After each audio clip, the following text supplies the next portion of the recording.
Assalomu alaykum, hurmatli o'quvchilar. Turk adabiyotidan bizga bitta masala berilibdi. Uchburchak, teng yo'l uchburchak.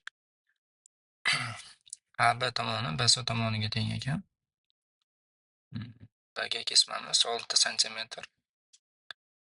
Demak, rasmdagi DBga bo'yalgan sohaning yuzi 6 santimetr kvadrat va G nuqtamiz uchburchakning og'irlik markazi, ya'ni medianalari kesishadigan nuqta. Mana shularga ko'ra bizdan DG kesmani uzunligini so'rayapti.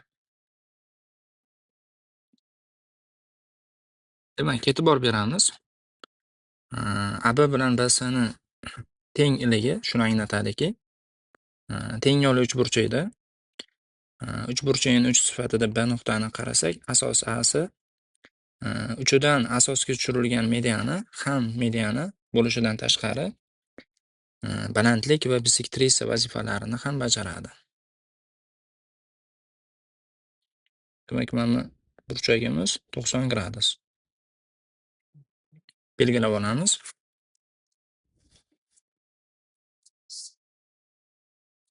Endi medianalar kesishgan nuqtasida uchburchakning uchidan boshlab hisoblaganda 2/1 kabi nisbatda bo'linadi. BG kesmamiz 6 santimetr bo'ladigan bo'lsa, GY kesmamiz demak 3 santimetr bo'ladi. Bizdan masalaning shartida DG kesmani uzunligini so'ragan. Quyida aytgan xossamga ko'ra GS masofamiz demak 2x ga teng. Endi uchburchakning yuzini bekorga bermagan. BGD burchagini alfa bilan belgilayman. Vertikal burchaklar tengdir degan xossaga ko'ra YGS burchagimiz ham alfaga teng. Demak, yozamiz. S BDG barobar bo'ladi. Uchburchak yuzini topish formulasiga ko'ra 1/2 ko'paygan BG ko'paygan DG ko'paygan sinus alfa.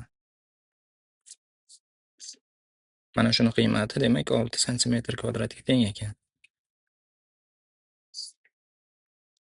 YGS uchburchakda kosinus alfani topadigan bo'lsam, yopishgan katetni gipotenuzaga nisbati. Asosiy trigonometrik ayniyatdan foydalanib sinus alfani topib olaman. Ildiz ostida 1 minusdan kosinus kvadrat alfa.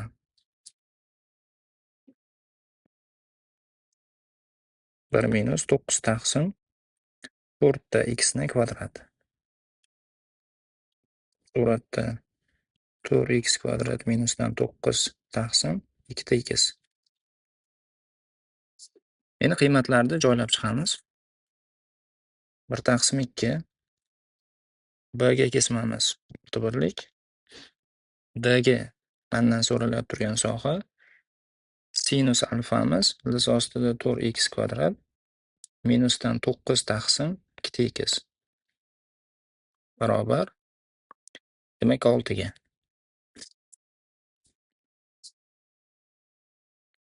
6 bilan 6 qisqaradi. O'rnida 1 x bilan x qisqaradi. 2 bilan 2 ni ko'paytmasi 4. Tenglikdan narigi tarafiga demak ko'paytma bo'lib o'tadi. Ildiz ostida 4x kvadrat minusdan 9 barobar 4 ga. Tenglikda har ikki tarafini kvadratga oshiramiz. 4 ta x kvadrat minusdan 9 barobar 16. 4x kvadrat barobar 25 ga. Bu yerdan x kvadratni topadigan bo'lsam 25 taqsim 4. Ildiz olib nisbatini olamiz. Masofa manfiy bo'lmagani uchun 5 taqsim 2. Demak, javobimiz 2,5. To'g'ri javob B javob.